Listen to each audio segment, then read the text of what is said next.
Hello बच्चों, स्वागत है आप सभी का फिर से रितेश रेगुलर राइज मैथमेटिक्स में। तो चलिए आज हम लोग फिर से मैट्रिक्स का नेक्स्ट पार्ट करने वाले हैं। जैसा कि हमने जितना भी पार्ट अभी तक आप लोगों के लिए बनाया, उम्मीद है कि आप लोग पढ़ रहे हैं, बेहतर लग भी रहा है। ठीक है, तो चलिए इसी के दौरान हम लोग नेक्स्ट पार्ट पे काम करेंगे। तो चलिए शुरू किया जाए आज का बहुत ही खूबसूरत सा, बहुत ही अच्छा सा, बहुत ही प्यारा सा टॉपिक, जिसका नाम है determinant of matrix. Determinant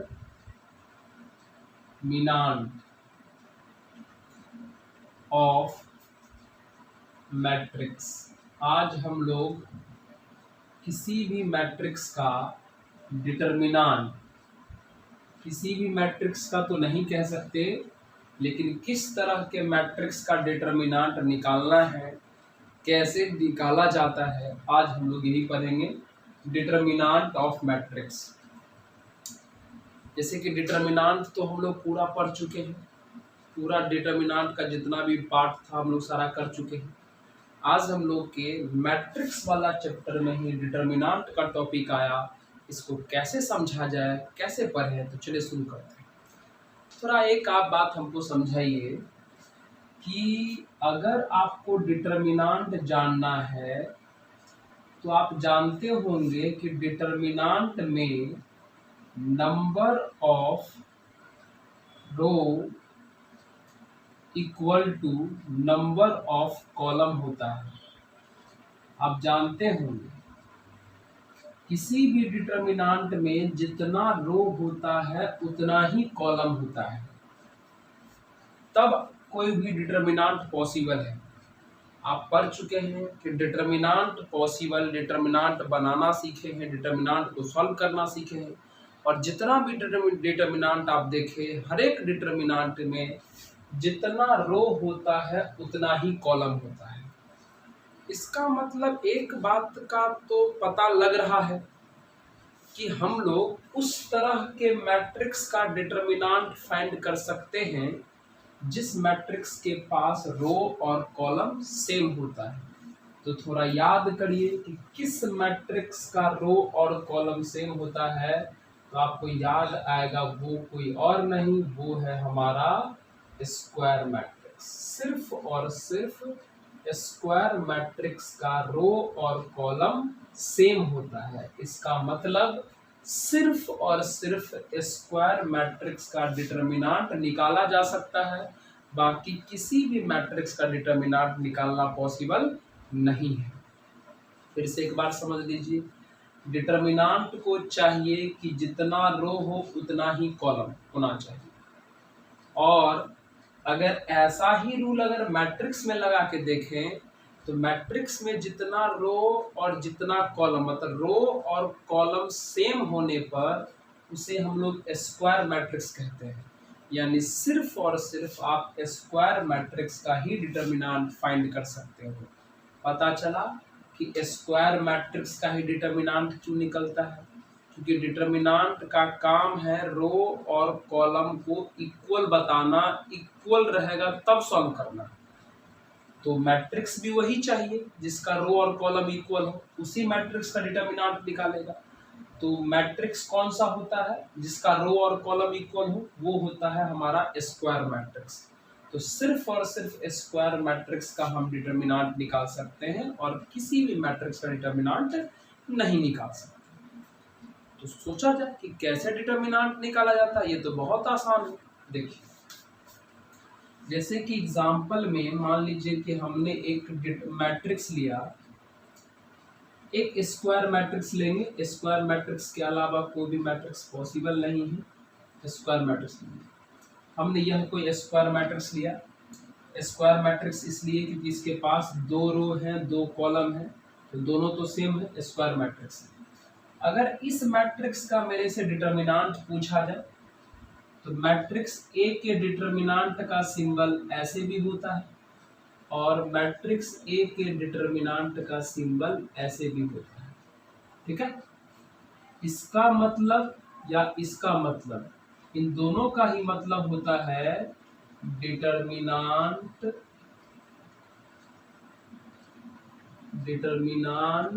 of matrix A.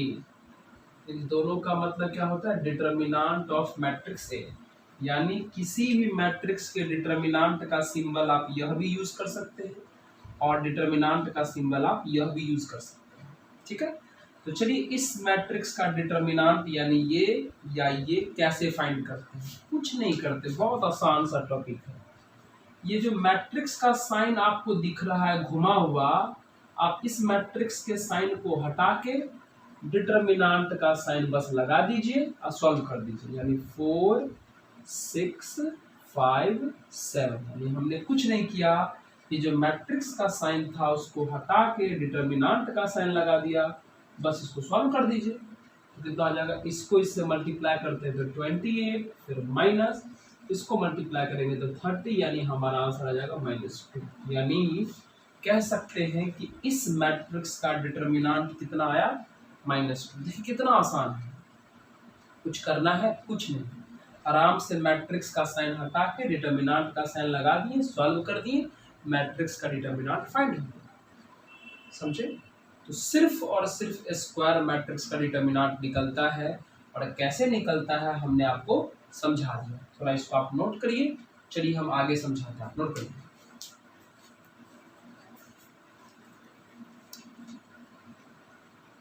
चलिए देखिए, मिटा दिया जाए इसको। बच्चों अच्छे ढंग से पढ़िए, मन लगा के पढ़िए, और अगर आपको हमारा वीडियो पसंद आता है तो यूट्यूब वीडियो को आगे बढ़ाएं, शेयर करें, ज़्यादा से ज़्यादा सब्सक्राइब करवाएं, ज़्यादा से ज़्यादा लोग अच्छे ढंग से पढ़ें, ये आप भी कोशिश करें। ठीक है, चलिए अब शुरू करते हैं एक और थोड़ा एक छोटा सा एग्जांपल लेकर के। जैसे मान लीजिए हमारे पास एक मैट्रिक्स है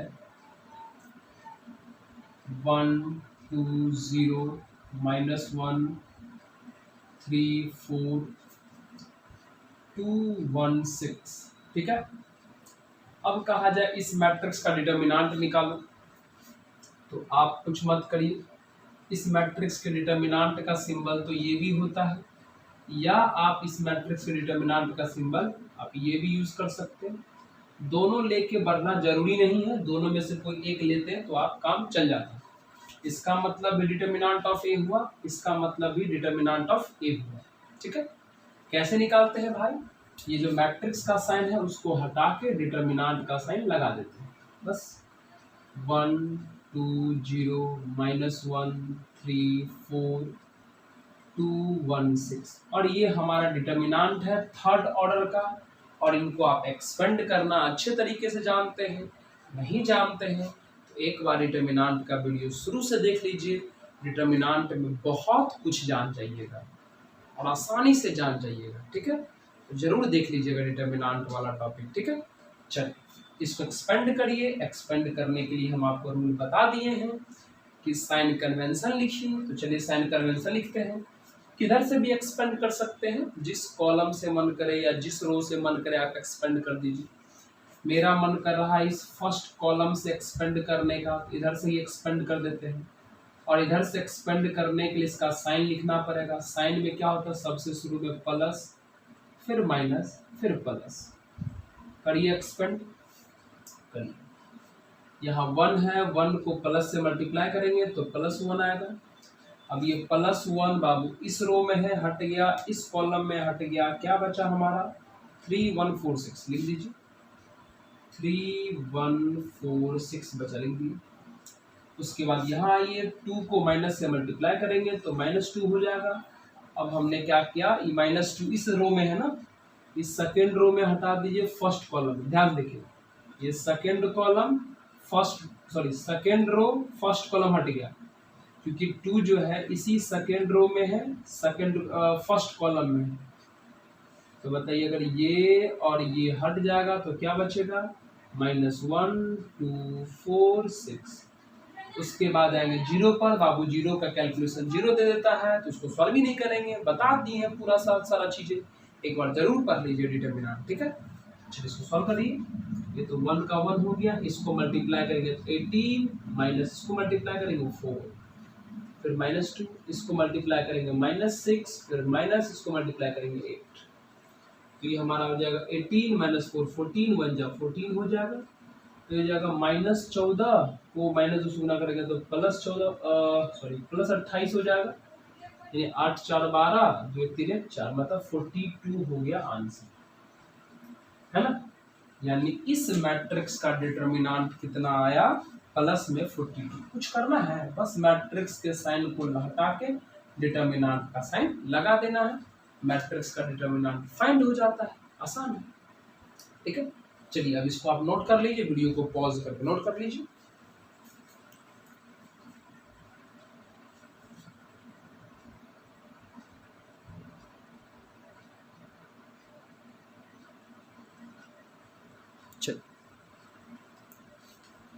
चलिए अब हम लोग क्या करते हैं, अब जानते हैं डिटर्मिनेंट ऑफ मैट्रिक्स का प्रॉपर्टी की, इससे क्या क्या प्रॉपर्टी है, क्या क्या अच्छी अच्छी बातें हैं, वो सब जानते हैं। ठीक है, चलिए बता देते हैं। तो ये रहा डिटर्मिनेंट, किसी भी मैट्रिक्स का डिटर्मिनेंट निकालने का तरीका। चलिए अब हम जानते हैं इसका प्रॉपर्टी। तो हेडिंग आप लोग डालिए, बहुत ही खूबसूरत सा प्रॉपर्टी, प्रॉपर्टीज। ठीक है, सबसे पहला प्रॉपर्टी कहता है कि यदि आपने किसी मैट्रिक्स का डिटर्मिनेंट निकाला, अगर आपने किसी मैट्रिक्स का डिटर्मिनेंट निकाला और अगर उसका वैल्यू आ गया 0, देन उस केस में हम लोग ए को बोलते हैं सिंगुलर मैट्रिक्स। क्या कहते हैं, सिंगुलर मैट्रिक्स। ये एक नाम हो गया। कब ये नाम पड़ता है, ध्यान सुनो। अगर किसी मैट्रिक्स मतलब स्क्वायर मैट्रिक्स, अगर आपने मैट्रिक्स का डिटर्मिनेंट निकाला, देखिए मेरे मैट्रिक्स डिटर्मिनेंट कहने का मतलब हुआ कि आपको सिर्फ और सिर्फ स्क्वायर मैट्रिक्स का ही डिटर्मिनेंट निकालना है। स्क्वायर मैट्रिक्स के अलावा आप किसी भी मैट्रिक्स का डिटर्मिनेंट फाइंड नहीं कर सकते। तो जब भी मैं डिटर्मिनेंट के केस में मैट्रिक्स बोलूं तो समझ जाना स्क्वायर मैट्रिक्स का ही बात चल रहा है। समझ में आया?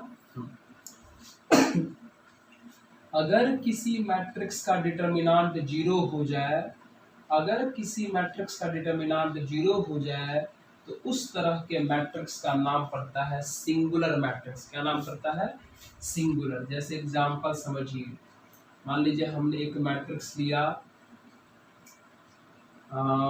3 6 2 4, ठीक है। अब मुझसे कहा गया कि इस मैट्रिक्स का डिटर्मिनेंट निकालो, तो हमने शुरू किया डिटर्मिनेंट ऑफ ए। कैसे निकालेंगे, बस मैट्रिक्स के साइन को हटा के डिटर्मिनेंट का साइन लगा देंगे। तो 3 6 2 4। अब इसको सॉल्व कर दीजिए, इनको इससे मल्टीप्लाई करिएगा तो 12, फिर माइनस इसको मल्टीप्लाई करेगा तो 12, कितना आ गया 0। आपने इस मैट्रिक्स का डिटर्मिनेंट निकाला तो कितना आ गया 0, यानी इस मैट्रिक्स का नाम पड़ जाएगा सिंगुलर मैट्रिक्स। समझ में आया? जिस मैट्रिक्स का डिटर्मिनेंट 0, उस तरह के मैट्रिक्स को कहते हैं सिंगुलर मैट्रिक्स। याद हो गया ये बात? डिटर्मिनेंट 0 अगर आ जाए किसी भी मैट्रिक्स का डिटर्मिनेंट, अगर किसी भी मैट्रिक्स का डिटर्मिनेंट 0, तो उस तरह के मैट्रिक्स को कहते हैं सिंगुलर। ठीक है, अब यहाँ प्रॉपर्टी नंबर 7, आपने किसी मैट्रिक्स का डिटर्मिनेंट निकाला और अगर डिटर्मिनेंट सॉल्व करने पर 0 नहीं आया, तब आप उस तरह के मैट्रिक्स को कह सकते हैं नॉन सिंगुलर। क्या कह सकते हैं, non singular matrix. Non singular matrix. अगर किसी मैट्रिक्स का डिटर्मिनेंट 0 नहीं हो तो उसे कहते हैं नॉन सिंगुलर मैट्रिक्स। जैसे एग्जांपल समझ लीजिए, हमने मान लीजिए एक मैट्रिक्स रखा, 1 रखा, 7 रखा, -9 रखा, 4 रखा। इसका कहा हमने डिटर्मिनेंट निकाली, तो डिटर्मिनेंट निकाला तो कोई बड़ी बात नहीं, बस मैट्रिक्स का साइन हटा के डिटर्मिनेंट का साइन लगा देते हैं। तो 1 7 -9 4। चलिए इसको सॉल्व करिए। इनका इनसे मल्टीप्लाई करिएगा 4, फिर माइनस इनका इनसे मल्टीप्लाई करिएगा -63 हो जाएगा। ये हो जाएगा कितना 4 + 63 मतलब हो गया 67। बताइए आपने इस मैट्रिक्स का डिटर्मिनेंट निकाला तो 0 आया? नहीं आया। और जिस मैट्रिक्स का डिटर्मिनेंट निकालने पर 0 नहीं आवे उस तरह के मैट्रिक्स को ही कहा जाता है नन सिंगुलर। क्या कहा जाता है? Non singular. समझे? तो इस मैट्रिक्स का डिटर्मिनेंट निकाले तो 0 नहीं आया, यानी इस मैट्रिक्स का नाम क्या पड़ेगा? Non singular. करेक्ट है? तो ये है हमारा 2 प्रॉपर्टी। इसको नोट करिए, बाकी प्रॉपर्टी पे बात करते हैं। चल अब देखते हैं नेक्स्ट प्रॉपर्टी नंबर 3। हम यहाँ आसानी से समझाने के लिए जानबूझ के 2/2 ऑर्डर का मैट्रिक्स लिए हैं। ये रूल 3/3 के लिए वैलिड है ना? 3/3 ऑर्डर का भी मैट्रिक्स के लिए रूल लगेगा, 4/4 के लिए भी लगेगा। समझे? तो चिंता नहीं करना है, बस एक एग्जांपल लेके आपको समझाया है।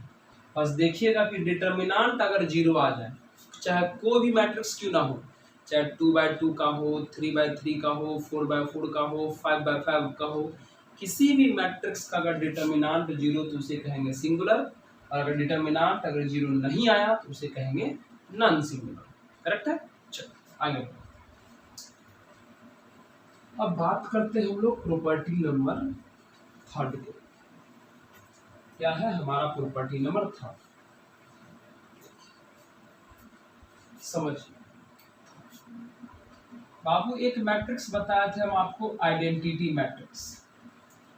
क्या होता है आइडेंटिटी मैट्रिक्स का? मतलब बताए थे एक ऐसा मैट्रिक्स लिखो जिसमें डायगोनल एलिमेंट 1 होता है और बाकी 0। ये डायगोनल वाला 1, बाकी सब 0। ये सेकेंड ऑर्डर का हो गया। थर्ड ऑर्डर का भी आप डायगोनल मैट्रिक्स बना सकते हैं, 1 0। थर्ड ऑर्डर का भी आइडेंटिटी मैट्रिक्स बना सकते हैं इस टाइप। सिर्फ डायगोनल 1 बनाना है, बाकी सब 0। तो चाहे इस टाइप का आइडेंटिटी मैट्रिक्स हो, चाहे इस टाइप का आइडेंटिटी मैट्रिक्स हो, अगर किसी भी आइडेंटिटी मैट्रिक्स का डिटर्मिनेंट निकाला जाए तो उसका वैल्यू जो है वो 1 के बराबर होता है। आप करके देख लो, इसका डिटर्मिनेंट निकाल के देख लो, या इसका डिटर्मिनेंट निकाल के देख लो, इनका भी आंसर 1 आएगा, इनका भी आंसर 1 आएगा।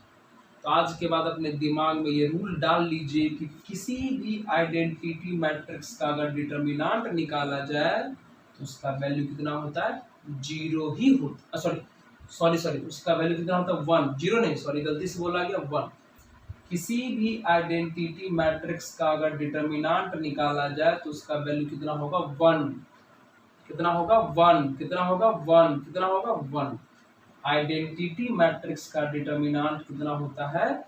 1 होता है। चाहे आप इसको सॉल्व कर लीजिए, चाहे इसको सॉल्व कर लीजिए। करेक्ट है? चलिए प्रॉपर्टी नंबर 4। किसी भी स्क्वायर वाले नल मैट्रिक्स का, मतलब नल मैट्रिक्स का जो डिटर्मिनेंट है वो नल मैट्रिक्स 0 आएगा।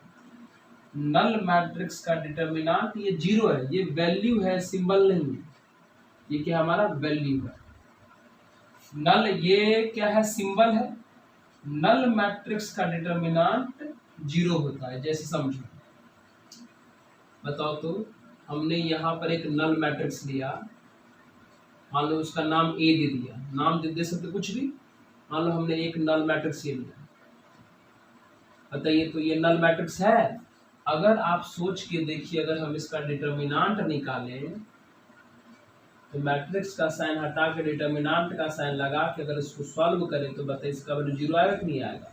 बिल्कुल आएगा। तो आप कह सकते हैं कि किसी भी नल मैट्रिक्स या किसी भी 0 मैट्रिक्स का डिटर्मिनेंट 0 आता है, और किसी भी आइडेंटिटी मैट्रिक्स का डिटर्मिनेंट 1 आता है। ये 4 प्रॉपर्टी हुआ। नेक्स्ट प्रॉपर्टी नोट करिए, इसको बताते हैं। चलिए प्रॉपर्टी नंबर 5।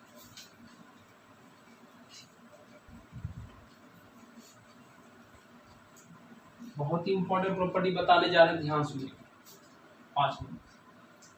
मान लीजिए कोई मैट्रिक्स है ए, उसमें किसी के मतलब यहाँ स्केलर है, के जो यहाँ पर स्केलर है। कोई मैट्रिक्स है ए, हमने कोई मैट्रिक्स है ए, उसमें हमने किसी स्केलर के से मल्टीप्लाई करके डिटर्मिनेंट निकालना चाहा तो निकाल सकते हैं। मतलब हमने मैट्रिक्स में किसी स्केलर से मल्टीप्लाई किया, तब उसका डिटर्मिनेंट निकालना चाहते हैं। तो चलिए बच्चों, अब हम लोग ये प्रॉपर्टी नंबर 5 पे बात करते हैं। क्या हमारा प्रॉपर्टी नंबर 5? थोड़ा लाइट कट गया था। यहाँ देखिए, ये कोई मैट्रिक्स है ए और यह के जो है स्केलर है। स्केलर मतलब कोई भी नंबर हो सकता है, कोई भी अल्फाबेट हो सकता है। इसका मतलब हुआ कि हम किसी मैट्रिक्स में स्केलर से मल्टीप्लाई करें और तब उसका डिटर्मिनेंट निकालें। कोई बात नहीं, आप निकाल सकते हैं। लेकिन अगर आपका मन कर रहा है कि सर हम इस स्केलर को बाहर करना चाहते हैं, तो आप बाहर कर सकते हैं। किसको बाहर करना चाहते हैं? स्केलर को। तो स्केलर हमारा यहाँ कौन है? के। तो आप के को बाहर कर सकते हैं, ठीक है। लेकिन जब के बाहर आएगा तो अपने साथ पावर में एक नंबर n लेके आएगा। और ये n क्या है? ये n जो है वो ऑर्डर ऑफ मैट्रिक्स है। ऑर्डर ऑफ मैट्रिक्स है, ठीक है। जैसे आपने किसी मैट्रिक्स में स्केलर से मल्टीप्लाई किया, तब उसका डिटर्मिनेंट निकाला। लेकिन आप चाहते हैं कि नहीं, हम इस स्केलर को बाहर करना, डिटर्मिनेंट के अंदर से बाहर करना चाहते हैं, तो कर सकते हैं। लेकिन जब आप इस स्केलर को बाहर करिएगा तो इस स्केलर के पावर में एक नंबर आ जाएगा n, और उस n को हम क्या कहेंगे? Order of matrix. अब के बाहर हो गया तो बगल में बच जाएगा हमारा डिटर्मिनेंट ऑफ मैट्रिक्स ए। आप ऐसा कर सकते हैं, यानी स्केलर को बाहर करिएगा तो स्केलर के पावर में आ जाएगा ऑर्डर, जो मैट्रिक्स का ऑर्डर होता है, अब बगल में मैट्रिक्स ऑफ डिटर्मिनेंट, मतलब determinant of matrix, the determinant matrix का डिटर्मिनेंट आ जाएगा। फिर से समझ लीजिए एक बार इस प्रॉपर्टी को। अगर किसी मैट्रिक्स में किसी स्केलर से मल्टीप्लाई है तो आप उस स्केलर को बाहर कर सकते हैं। लेकिन जब उस स्केलर को बाहर करिएगा तो उस स्केलर के पावर में ऑर्डर आ जाएगा उस मैट्रिक्स का, अब बगल में लिखा जाएगा डिटर्मिनेंट ऑफ मैट्रिक्स ए। एक एग्जांपल समझिए, जैसे कि मान लीजिए आपको क्वेश्चन में कहा कि if determinant of A is equal to 4 and order of matrix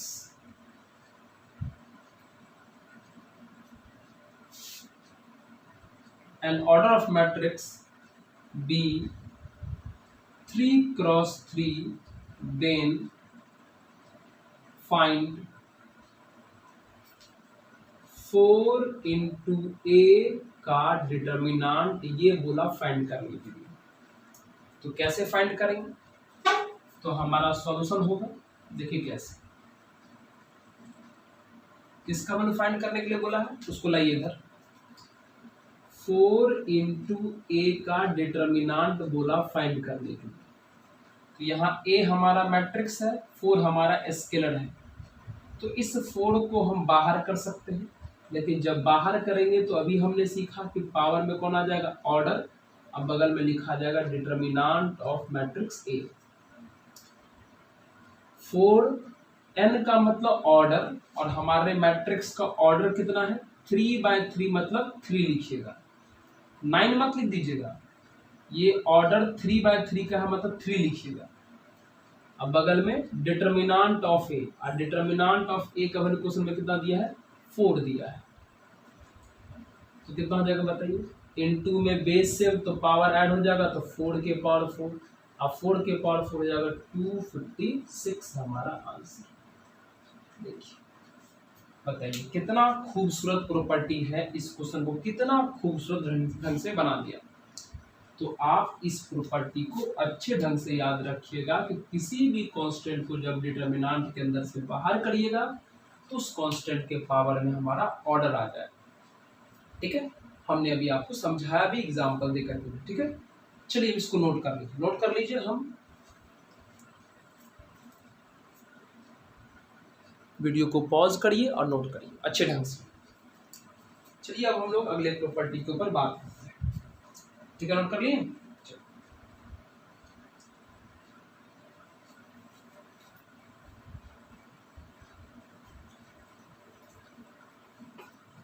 property number next, property number 5 के बाद 6। ठीक है, ध्यान समझिए। जैसे मान लीजिए आपको किसी ने कहा कि किसी मैट्रिक्स को m टाइम्स मल्टीप्लाई करो तब उसका डिटर्मिनेंट निकालो। सोचिए किसी मैट्रिक्स को 2 बार मल्टीप्लाई करना मतलब a स्क्वायर फाइंड करना या a क्यूब फाइंड करना या a to the power 4 find करना कितना टफ हो जाएगा। आप ये मल्टीप्लिकेशन अगर सीखे हैं, देखे हैं तो आपको पता होगा। तो सोचिए अगर हमको क्वेश्चन में बोल दिया कि a के पावर m यानी a को m टाइम्स मल्टीप्लाई करो अब तब उसका डिटर्मिनेंट निकालो, ये तो काफी टफ हो जाएगा। इससे बचने का उपाय है कि पहले आप डिटर्मिनेंट निकाल लो और बाद में उसके पावर में m डालो। यानी कहने का मतलब हुआ कि मैट्रिक्स के पावर को आप डिटर्मिनेंट के बाहर कर सकते हैं। मेरे कहने का मतलब यही हुआ, अंदर वाले पावर को डिटर्मिनेंट के बाहर आप कर सकते हैं, आसानी से क्वेश्चन बच जाएगा। जैसे समझ एक एग्जांपल दिया हमको कि बोला एक मैट्रिक्स है A इज इक्वल टू 4 2 -1 0। अब बोला find a to the power 4 का डिटर्मिनेंट, अगर determinant of a to the power 4 बोला फाइंड करने के लिए। तो आप हमको बताइए अगर हम ये प्रॉपर्टी नहीं जानते तो क्या करते। a टू दी पावर पहले 4 फाइंड करते, पहले हम a to the power 4 find करते, a to the power 4 find करते कैसे, a क्यूब इंटू a करके। अब सोचो a to the power 4 find करने के लिए हमको ऐसे करना पड़ता और ऐसे करने के लिए हमको a क्यूब फाइंड करना पड़ता और a क्यूब हम लोग ऐसे निकालते। फिर हमको ये करने के लिए हमको पहले a स्क्वायर फाइंड करना पड़ता, तो हम लोग पहले a इंटू a करते। तो सोचिए कितना प्रोसेस, कितना मल्टीप्लिकेशन हो जाता, कितना मुश्किल हो जाता।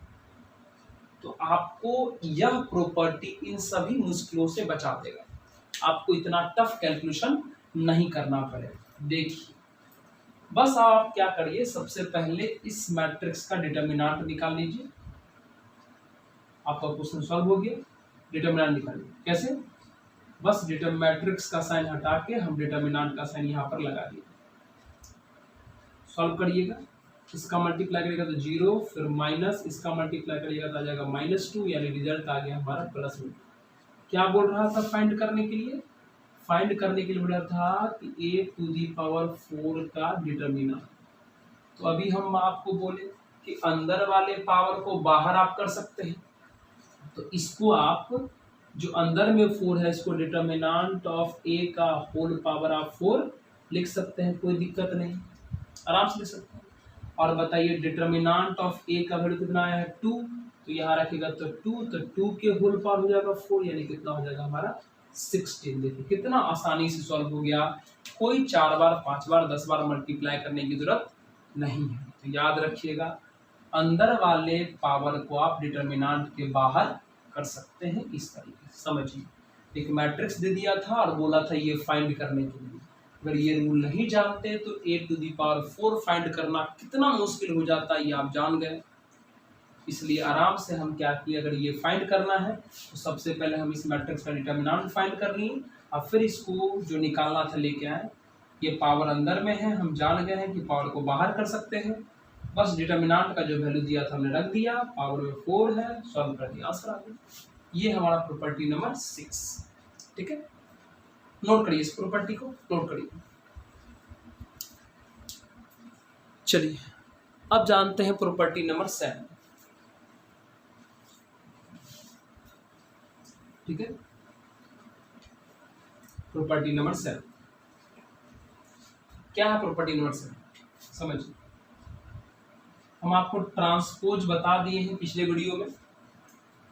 आप किसी मैट्रिक्स को ट्रांसपोज करके डिटर्मिनेंट निकालो। किसी मैट्रिक्स को कहने का मतलब यहाँ स्क्वायर मैट्रिक्स का ही बात चलेगा, क्योंकि डिटर्मिनेंट निकालना है, इसलिए ये बात आप ध्यान रखिए। मैट्रिक्स को ट्रांसपोज करके डिटर्मिनेंट निकालो या डायरेक्ट मैट्रिक्स का ही डिटर्मिनेंट निकालो, दोनों सेम आता है। ट्रांसपोज करके डिटर्मिनेंट निकालो या डायरेक्ट डिटर्मिनेंट निकालो, दोनों का दोनों सेम आएगा। एक खास प्रॉपर्टी है, आपको याद रखना है। अगर आप इसको जानना चाहते हैं कि सर कैसे, तो एग्जांपल लेके देख भी सकते हैं। जैसे देखिए, हमने एक मैट्रिक्स लिया 1 2 3 4, इसको आप ट्रांसपोज भी कर लीजिए। ट्रांसपोज का मतलब बता दिए हैं कि ये जो हमारा रो है वो लिखा जाएगा कॉलम में, ये जो हमारा रो है वो लिखा जाएगा कॉलम में, है ना। इसका डिटर्मिनेंट निकाल के देखो, डिटर्मिनेंट ऑफ ए, कुछ नहीं करना, यहाँ से ऐसे करके डिटर्मिनेंट का साइन लगा के सॉल्व कर दीजिएगा, करिएगा तो इसको मल्टीप्लाई करिएगा, ये 4 फिर माइनस, ये हो जाएगा 6, यानी आ जाएगा -2। इसका डिटर्मिनेंट निकाल के देख लीजिए, डिटर्मिनेंट ऑफ ए का ट्रांसपोज कुछ नहीं करना है, बस मैट्रिक्स का साइन हटा के डिटर्मिनेंट का साइन लगा देना है। सॉल्व करिए, इसको मल्टीप्लाई करिएगा तो 4 फिर माइनस, इसको मल्टीप्लाई करिएगा 6, यानी कितना आ जाएगा -2।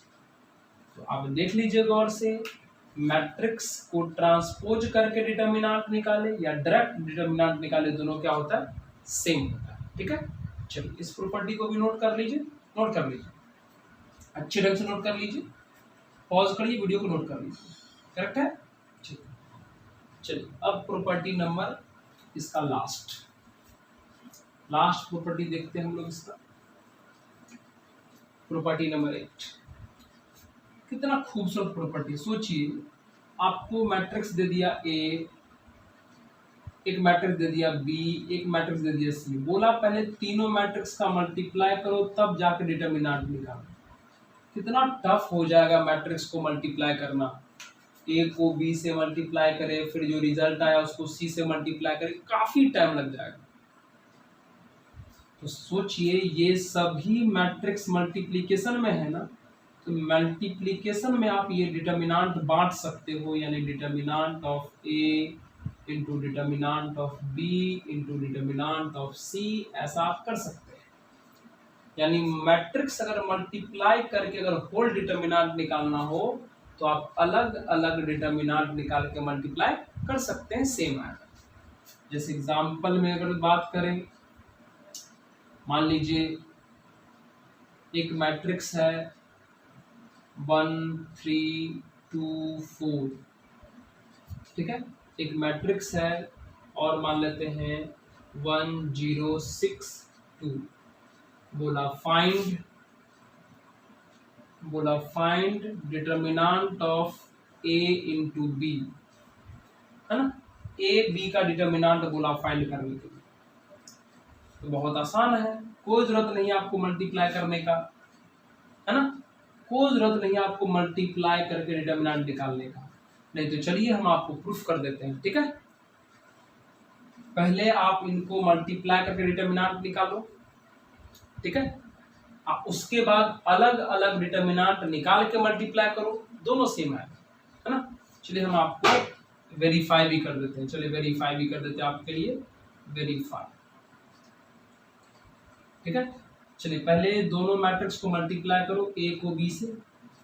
ए हमारा कौन है 1 3 2 4, और बी हमारा कौन है 1062। चलो पहले मल्टीप्लाई करो दोनों को। मल्टीप्लाई कैसे होता है, रो का कॉलम से, मतलब इस रो का इस कॉलम से होगा, फिर इस कॉलम से होगा। करो मल्टीप्लाई रो का कॉलम से। तो फर्स्ट को फर्स्ट से 1, सेकंड को सेकंड से 0, तो ऐड करेंगे तो कितना आएगा, देखो इसको इससे के 1 आया, इसको इससे के तो 0 आया, तो ऐड करने को 1 ही बचा। इसको इससे के तो 6, इसको इससे के तो 4, तो 6 और 4 कितना आ जाएगा 10। इस रो का इन दोनों कॉलम से हो गया। अब इस रो का करिए, इस रो का जब इससे करेंगे तो 3 को 1 से करेंगे 3, 4 को 0 से करेंगे तो 0 यानी 3। इस रो का जब इस कॉलम से करेंगे तो फर्स्ट का फर्स्ट से 18, सेकंड का सेकंड से 8, तो 18 प्लस 8 कितना आ जाएगा 26। आपको हम मल्टीप्लिकेशन सिखा दिए हैं। मल्टीप्लिकेशन वाला वीडियो जाके देखिए, जरूर देखिए। मल्टीप्लिकेशन और डिटर्मिनेंट वाला वीडियो जरूर जाके देखिए। देखिए पढ़ने का मतलब ये नहीं हुआ हम आपको सिस्टमेटिक ढंग से पढ़ा रहे हैं, तो आप भी सिस्टमेटिक ढंग से आइए देख देख के, ठीक है, ज़्यादा मजा आएगा, ठीक है। अब अगर सोचेंगे, सोचो बार बार अगर यहाँ मल्टीप्लिकेशन फिर से सिखाना शुरू कर दें तब तो फिर आपका टाइम बर्बाद हुआ कि नहीं हुआ। इसलिए जो वीडियो जहाँ डाला हुआ उसको देख के आए, ज़्यादा समझ में आए। तो हमने a को b से मल्टीप्लाई कर लिया।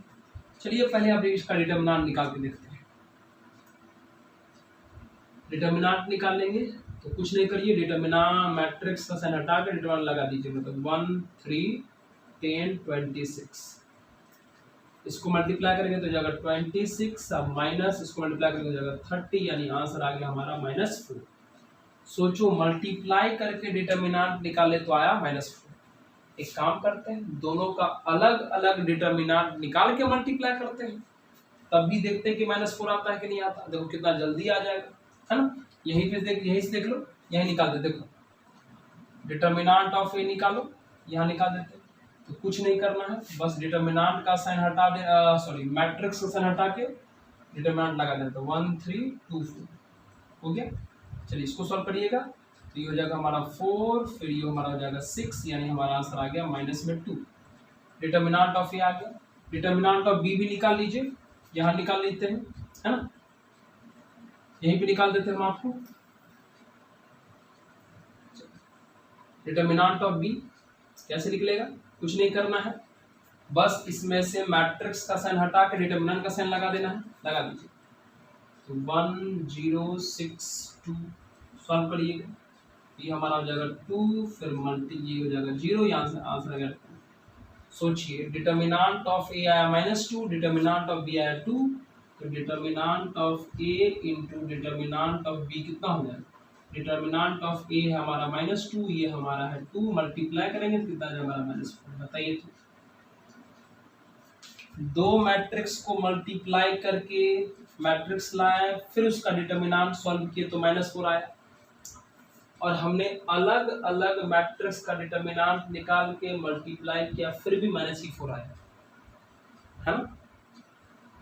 तो समझे कि आप अगर मैट्रिक्स मल्टीप्लिकेशन में रह के अगर होल डिटर्मिनेंट निकालना हो तो आप अलग अलग डिटर्मिनेंट निकाल के मल्टीप्लाई कर सकते हो। आपको सबको मल्टीप्लाई करने की जरूरत नहीं है, बस सबका खाली आप डिटर्मिनेंट निकाल लीजिए और अलग अलग मल्टीप्लाई कर दीजिए, आपका आंसर सही आ जाएगा। तो समझे, तो यही था हमारा मैट्रिक्स, जो डिटर्मिनेंट कैसे निकालते हैं किसी मैट्रिक्स का, ये हम लोगों ने अभी सीखा इस वीडियो के माध्यम से। तो उम्मीद है कि आपको ये अच्छे तरीके से सारा चीज़ क्लियर अच्छे तरीके से समझ में आया होगा, है ना। तो चलिए हम लोग अब नेक्स्ट वीडियो में बात करेंगे अगले टॉपिक, अगले बेहतरीन टॉपिक के साथ। तब तक के लिए आप लोग देखते रहिए, मन लगा के पढ़ते रहिए रितेश रेगुलर राइज मैथमेटिक्स पर। आज भर के लिए धन्यवाद, ठीक है, ओके।